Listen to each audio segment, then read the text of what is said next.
A man walks into what he thinks is a drug treatment center. 3 years later, he's living on a compound, his bank account emptied, and the organization's leadership has just ordered his beating. October 1978, a former gang member named Phil Ritter stood in the parking lot of a Synanon facility in Visalia, California. He'd come to pick up his girlfriend, supposed to be a quick reunion. Instead, security intercepted him. Within minutes, he was surrounded. What happened next was systematic, orchestrated, and broadcast to other residents as a lesson. They called it a haircut. It was a full-contact beating, designed to humiliate and punish. Ritter left bloodied. He also left with evidence that something had rotted at the core of what started as America's most promising drug rehabilitation program. Let me rewind. Synanon wasn't born as a cult, it was born as salvation. In 1958, a man named Charles Dederich, a recovering alcoholic with no medical credentials and no formal training, opened a small house in Santa Monica. He called it Synanon House. The idea was radical for its time, addicts living together, confronting each other's lies in group therapy sessions, building a community of mutual accountability. No drugs. No outside contact, just brutal honesty and peer pressure applied like medicine. And here's the thing, it worked. At least initially. I've read the case studies myself. People who arrived broken walked out rebuilt. The program had a 70% success rate, which was extraordinary for the late 50s. Word spread, celebrities donated, the government took notice. By the mid-60s, Synanon had expanded to multiple facilities and was treating thousands. Charles Dederich became a minor celebrity himself, the man who'd cracked addiction. But success breeds arrogance, and arrogance, unchecked, breeds tyranny. By the late 60s, Dederich had begun to see himself differently. He wasn't just a recovery counselor anymore. He was a visionary, a guru. Members weren't clients, they were disciples. And the walls between therapy and coercion started to blur so gradually that most residents didn't notice until they were trapped inside.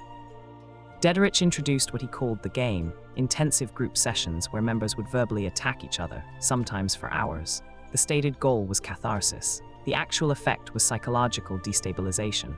People became afraid to speak freely. Paranoia set in.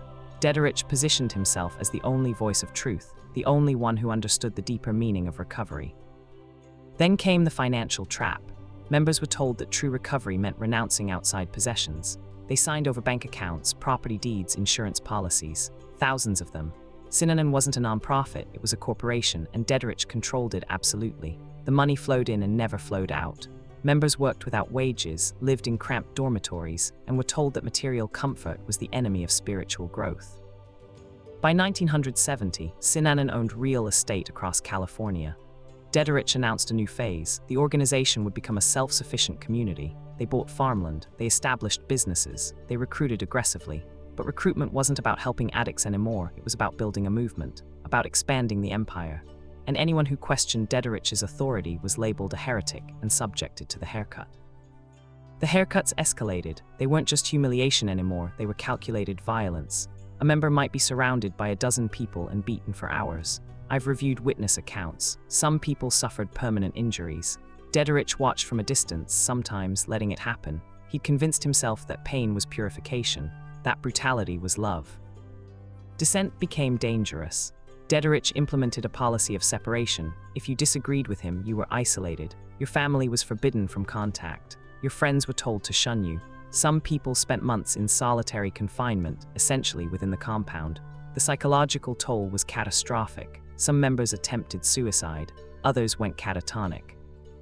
And yet people stayed. Why? Because leaving meant losing everything, your home, your community, your sense of identity. You'd been told repeatedly that the outside world was a wasteland of addiction and corruption. Synanon was your only refuge. That psychological anchor held people in place far more effectively than any lock. By the mid-70s, Synanon had become a real estate empire. They weren't just running facilities, they were buying up neighborhoods.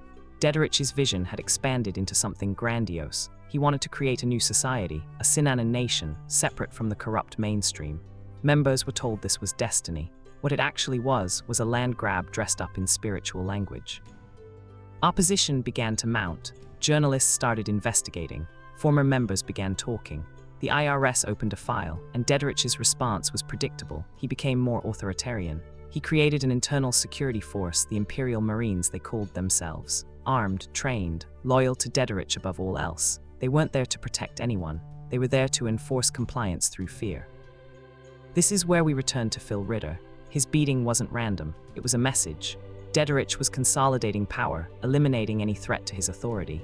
The haircuts were becoming more frequent, more vicious. Members witnessed them and understood. Step out of line, and this happens to you. The organization had transformed from a treatment center into an apparatus of control. The end came slowly, then all at once. In 1977, a man named Dave Mitchell, a former Synanon member and journalist, published an exposé. He detailed the violence, the financial exploitation, the psychological abuse. Simultaneously, law enforcement raids began. The IRS moved to revoke Synanon's tax-exempt status. Criminal charges were filed against Dederich and other leaders. But the most damning moment came in 1978, when Synanon members attempted to murder Paul Morantz, an attorney investigating the organization. They placed a rattlesnake in his mailbox. It bit him. He survived. The attempted murder shocked the nation and shattered any remaining illusion that Synanon was a legitimate organization. Synanon was effectively finished after that. Members began fleeing. Facilities closed. The organization tried to survive, but the trust was gone. Dederich was convicted of conspiracy and served time. The empire he'd built collapsed into rubble. Thousands of lives had been damaged, financially, psychologically, spiritually. What makes Synanon so chilling is how it started with genuine purpose. Dederich wasn't a con artist from day one. He was a man with real insight into addiction and a fatal hunger for power. That hunger transformed a recovery program into a totalitarian regime. It's a pattern we see again and again in cults. The leader begins as a visionary, becomes a tyrant, and by the time anyone can stop them, hundreds of lives have been remade in their image. The survivors of Synanon spent years recovering from the trauma. Some never fully did. They'd been promised salvation and given exploitation instead. Their trust in institutions, in therapy, in community, in human connection itself had been shattered. That damage is immeasurable and often invisible.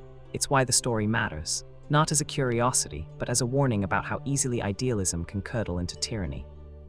Subscribe. Every week we investigate how movements built on hope become machines of control.